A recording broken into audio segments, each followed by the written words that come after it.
Rewind කරන්න පුළුවන් නිසා මුකුත් මගේ වෙන්නේ. BOTV TV බලන හොඳම විදිහ. Making headlines on First at 9. Mission still on. The Minister of Wildlife adamant to see the elephant translocation program through to the end. Law and Order Survey.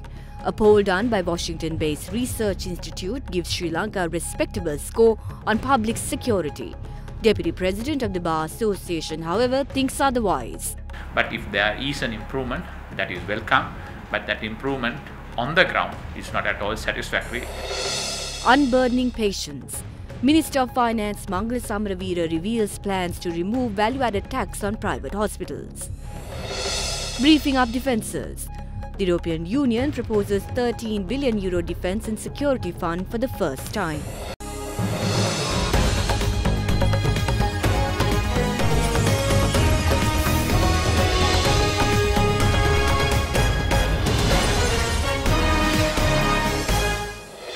A very good evening to you and welcome to First at 9. I'm Katharina Chang. Now on to our top story tonight. Gallup's Law and Order Index 2018, a survey carried out to measure the satisfaction of the public security and their own experiences with crime and law enforcement, says Sri Lanka scored a considerable high index score of 82 out of 100. With the country climbing up 3 places in the index since 2015, Sri Lanka holds the same index points as developed countries such as Australia, South Korea and Poland. However, speaking to First at 9, Deputy President of the Bar Association of Sri Lanka, Attorney at Law MUM Ali Sabri said that although the country has performed well in the index, there has been an upsurge in violence and underworld activity since the recent past, and there should be an overhaul in the justice system in the country to mitigate the situation.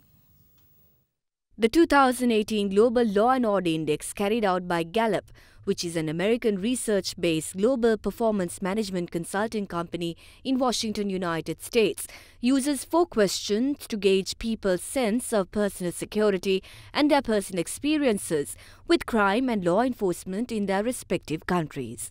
This year, the report presented the finding of interviews obtained by 148,000 persons in 142 countries and areas last year.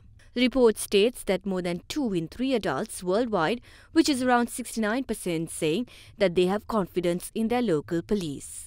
68% claim they feel safe walking alone at night in the area they live, while 13% state they had property stolen from them or another household member in the past year. Meanwhile, 5% say they were assaulted or mugged in the past year. Interestingly, however, South Asia as a region climbed 5 spots in the index points, scoring 83 last year. Sri Lanka made a noteworthy performance in this year's survey by obtaining 82 index points out of 100. However, speaking to First at 9, Deputy President of the Bar Association of Sri Lanka, Attorney at Law MUM Ali Sabri said that the index is questionable, as Sri Lanka has a long way to go to achieve a sustainable solution to ensure public safety. If you see in the recent past, we could see there is upsurge of underworld violence and murders which had been carried out on a daily basis. Similarly, there are a number of other crimes which had also been committed. So Sri Lanka has a long way to go to ensure safety and security of all our citizens in this country. Of course, we have had some improvement during the recent past, but that is not at all enough for us to be complacent about the situation. In terms of the World Bank Ease of Doing Business Index and time taken to enforce a contract index, all these 2 shows Sri Lanka is lagging behind. In fact, out of 184 countries surveyed, we are somewhere in 141st position. I think we need a complete overhaul of the whole system, the procedural law and also infrastructure which have to be brought in, a number of judges and number of officers catering into this kind of situation. The corruption is an issue in the police, corruption is in the issue at the law enforcement agencies, even in courts. But if there is an improvement, that is welcome, but that improvement on the ground is not at all satisfactory.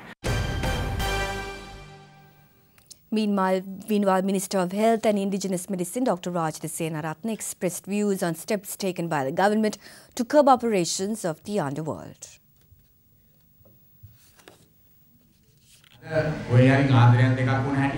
When there are 2 or 3 murders which have taken place in a short period, they charge that the number of murders have increased.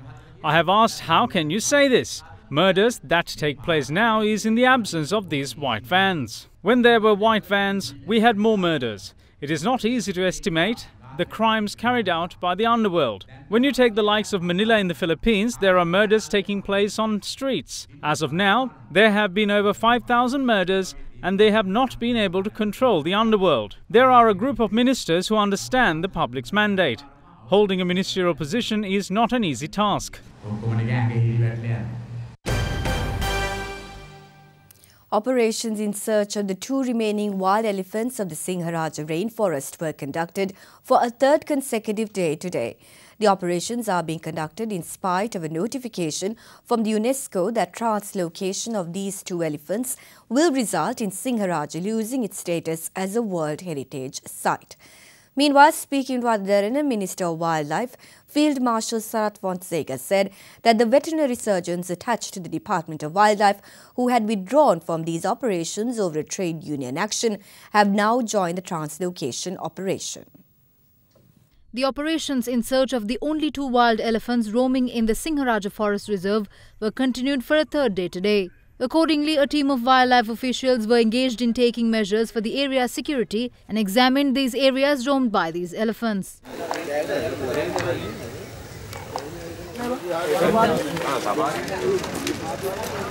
The veterinaries of the Wildlife Department joined the operation today after ending their trade union action yesterday. Accordingly, a veterinarian visited the area of cypress trees in the reserve in order to check whether the elephants can be anesthetized at the place.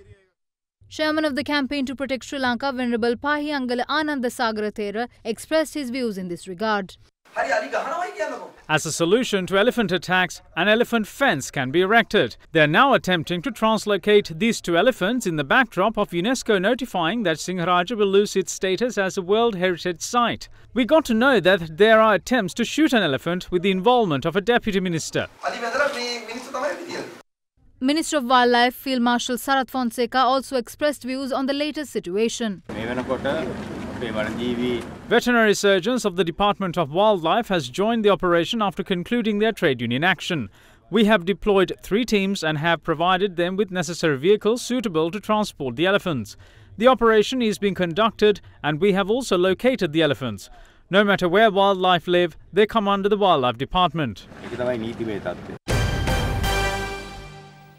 Minister of Finance and Mass Media Mangala Samaraweera today revealed the government's decision to remove the value-added tax imposed on private hospitals. Addressing an event held in Mathura today, the minister said it will come into effect from next week. He also expressed hope of reducing overall VAT. An event was organised to distribute donations to those affected by floods and landslides in the Mathura district today. It was held under the auspices of Minister of Finance and Mass Media Mangala Samaraweera. When you visit a hospital, every blood test and stent surgery for heart patients, which is around 300,000 rupees, is given free of charge by the government. On the other hand, at private hospitals, there is a value-added tax that is charged. Starting from next week, we have decided to remove this tax. Some question the government as to why we impose taxes. From where else do we find money? From where else would we find money? While doctors, lawyers, architects and other professionals hide their source of income, those who go to a grocery store on a daily basis is slapped by indirect taxes. Although we have a population of 22 million in this country, we only have 400,000 people who pay direct taxes. Currently, the VAT is 15%. I admit that this is too much. However, if we are to reduce this, we must charge high earners. We hope to reduce VAT by 2.5% in another 1.5 years.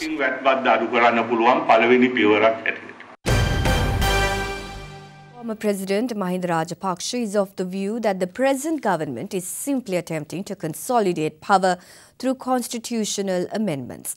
He made his thoughts clear on the topic while addressing a religious event held in Varakapola today. The former president was also critical of the conduct of the Inspector General of Police. The three-storied monastery built at the Thalli at the Ananda Bodhi Viveka Sanasuna in Warakapula was declared open by former President Mahinda Rajapakse this morning. Although they were calling us thieves, now it's clear that they are the thieves. They stole from the central bank and there are 118 who got the stolen money. I believe the public mandate was not given for this. The mandate was first given to the president. People rejected me and voted for President Sirisena. But now he can't say that it's someone else who is responsible for all of this, since he is responsible. If this situation continues, a country won't be left for us. This government has done nothing but to change the constitution to consolidate their power. During our tenure, the IGP resigned over an incident that took place in Katunayaka. We asked him to resign and he did. Most have forgotten that today. Whatever happens in the country today, the IGP is meditating. While the police meditate, people are killed. Former Defence Secretary Gotabaya Rajapakse emphasises the need for educational institutions which churn out technical-minded and skilled citizens. Addressing the annual prize giving of the Sri Chandananda Buddhist College in Kandy, the former Defence Secretary said establishment of more Buddhist schools would serve towards this end. The annual prize giving of the Sri Chandananda Buddhist College was held last evening under the patronage of former Defence Secretary Gotabaya Rajapakse.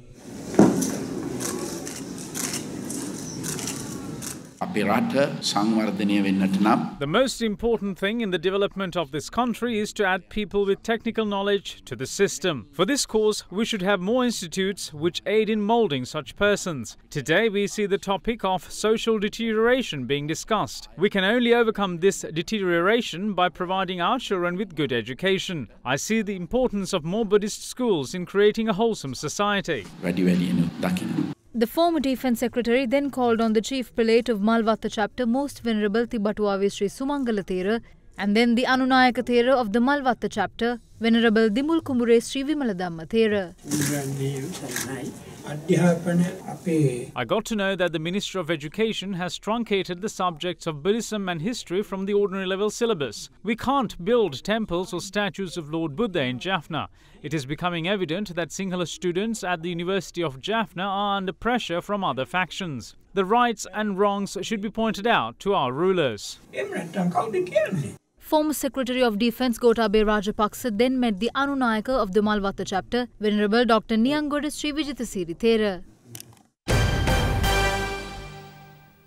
Recent floods and landslides in the country not only affected people's lives and residences, but also valuable sources of knowledge, libraries. As a result, the Derana, together with the National Library and Documentation Services Board of Sri Lanka, launched a program to replenish affected libraries with books and furniture.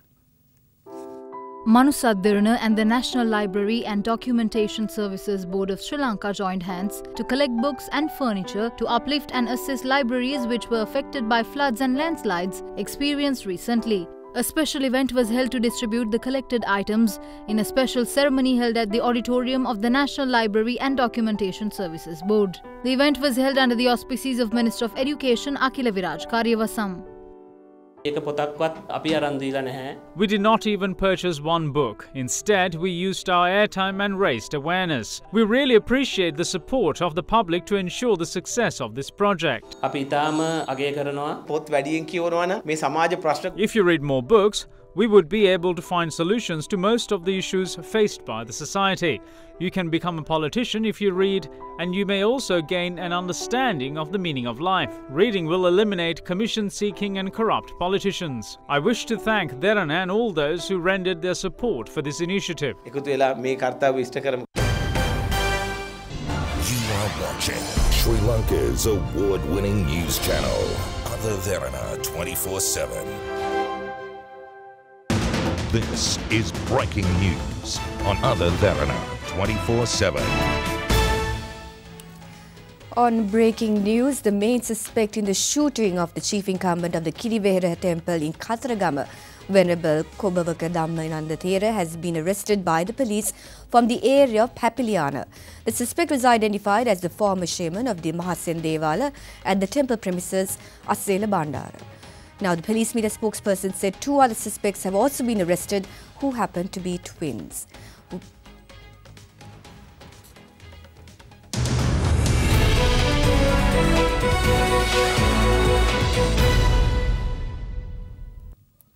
On to some business news now. Minister of Plantation Industries Namin Sangakkara says that lack of funding for research and development in coconut cultivation needs to be urgently addressed if the sector is expected to become a $1 billion export revenue earner.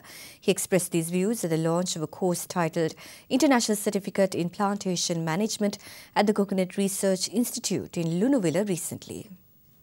There is a huge shortage of coconuts in the market now. We in Sri Lanka also feeling it so much that the people have given the government a very good signal in the recent elections because the coconut prices were too high. So I have to bring the price of coconuts down. It is a life and death situation for me and the government. If you analyze the price of coconuts, I am a failure.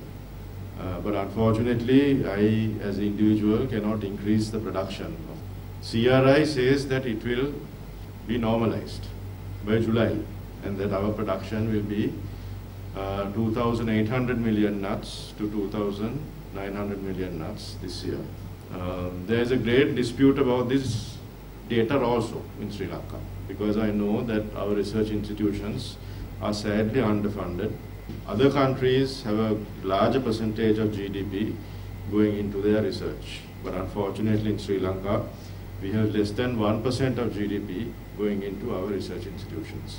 As a culture, we need to invest more in research and development. This can easily be a $1 billion export revenue for us. So we must have the production.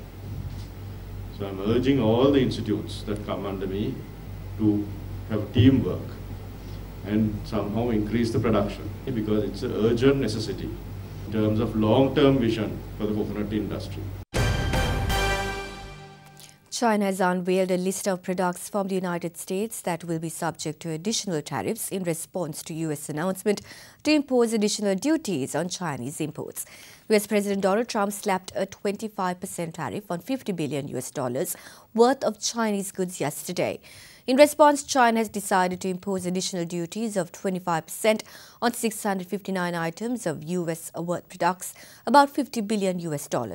A statement read that the additional tariffs from 545 items worth about $34 billion, including agricultural products, vehicles and aquatic products, will be effective from the 6th of July this year.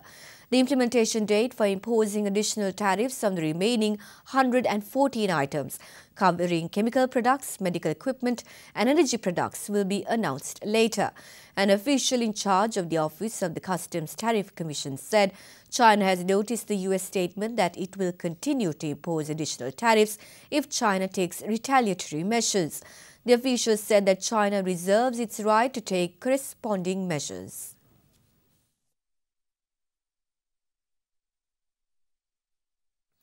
Back to one of our local news now. The group of 16 parliamentarians of the Sri Lanka Freedom Party who withdrew from the government expresses the willingness to face the upcoming elections together with the Sri Lanka Polujana Peramuna. They said this addressing a conference held in Matale today. The group of 16 parliamentarians of the Sri Lanka Freedom Party who withdrew from the government joined a conference in Nukagahamula grounds in Matale today.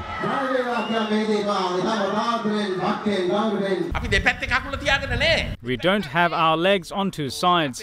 What we want is to take our party to the opposition to face the next election with our own brothers in the flower bud under the leadership of former President Mahinda Rajapakse. The 16 of us met the former president. He said even if we get 2% at elections from the SLFP, he surely needs it. Therefore, he needs us. Usually, when a group leaves the government, the opposition warmly welcomes the move, but they see us as scaremongers. Polujana Peramuna is a huge alliance and doesn't belong to an individual. It's a place where everyone can get together under the leadership of Mahinda Rajapakse. In the meantime, parliamentarian of the UPFA, Prasanna Ranatunga, spoke to media in Udugampala today.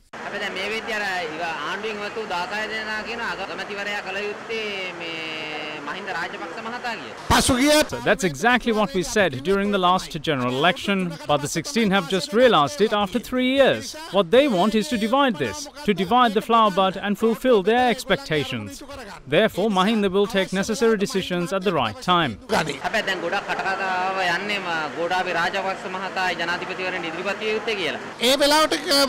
Mahinda Rajapakse will make the decision at the right time. Gotabe and others who are mentioned are not incapable of governing the country.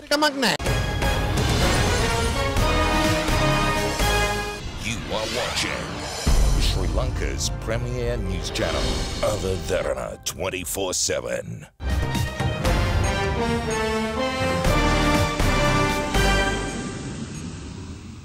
European Union's executive proposed a €13 billion defence and security fund for the first time to help build up depleted militaries that are heavily reliant on the United States.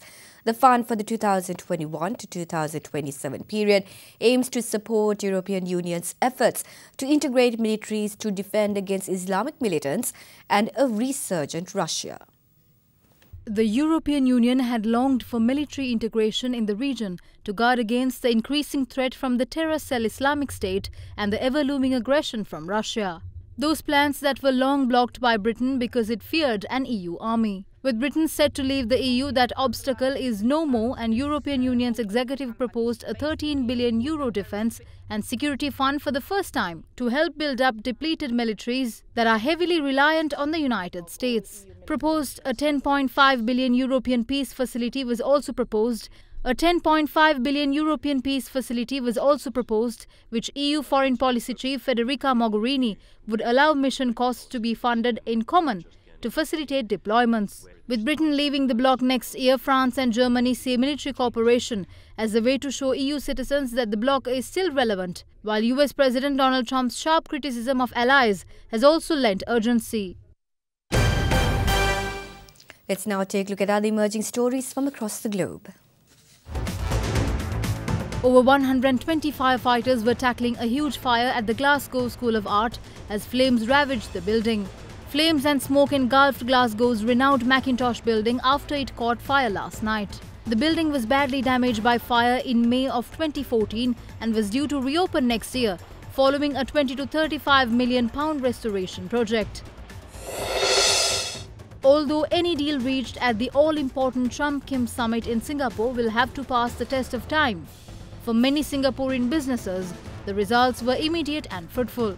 A Trump cocktail became quite popular with thousands of journalists and foreign delegates who were visiting Singapore during the summit, while restaurants rolled out burgers with a twist, including the Trump Kim burger, topped with kimchi. While Singapore's businesses are adding up their revenue, it may not be enough to offset the $15 million the government spent to host the meeting. A psychic elephant had bad news for German football fans yesterday. Zella the elephant predicted that Germany would be knocked out of the Soccer World Cup in the early rounds. By picking a ball out of a basket with her trunk, Zella predicted 2 draws in Germany's opening matches, followed by defeat against South Korea.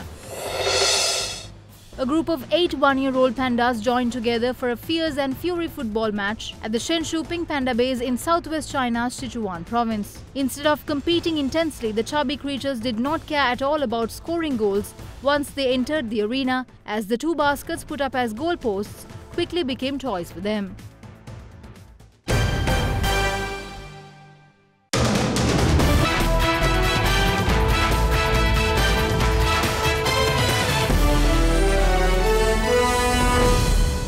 Sri Lanka's cricketing great Kumar Sangakkara today rejected Sri Lanka's cricket's offer of a consultancy role.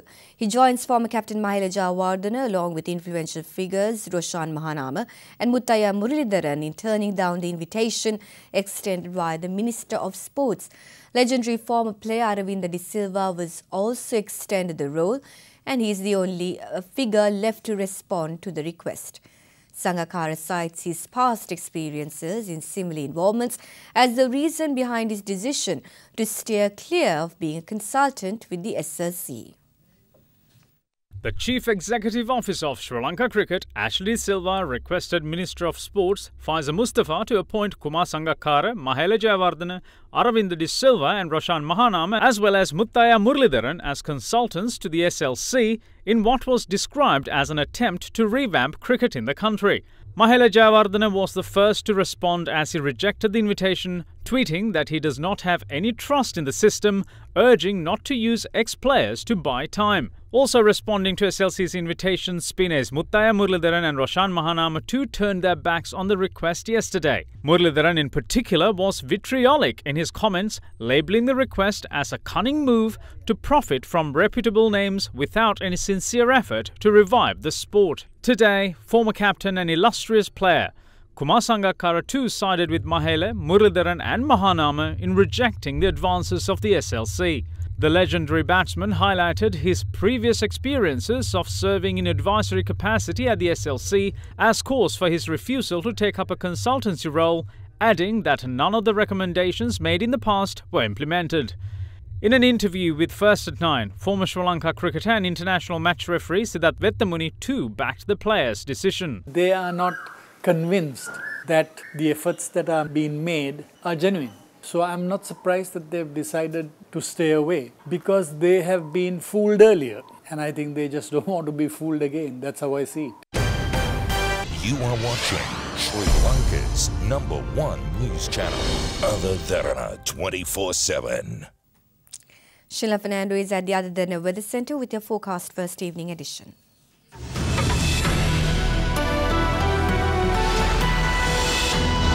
A very good evening and welcome to Forecast First. Your temperatures for tomorrow are to vary between 21 and 34 degrees Celsius, with the highest expected along the coastal line from Mullaitivu to Tissamaharama. But when looking at the map, a low pressure zone will develop in the central hills and will gradually disappear. But many parts of the island, including Jaffna, Mannar, Vavuniya, Anuradhapura, can expect sunny weather. But the areas of Puttalam, Kandy, Colombo, Galle and Matara as well as Hambantota will experience showers. That's all we have from the Weather Centre tonight. Up next is your city by city forecast.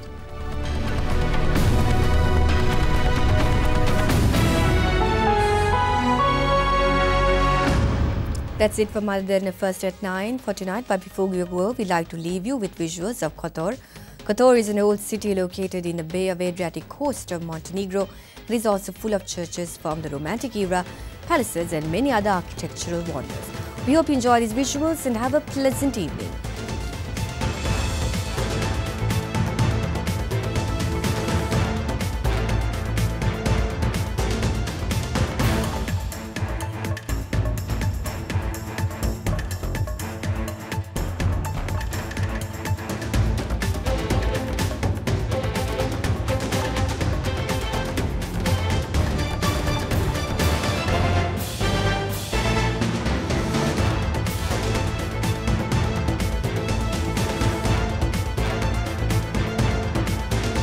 Bringing you the news and information 24 hours a day. This is Sri Lanka's premier news channel, Other Derana 24/7.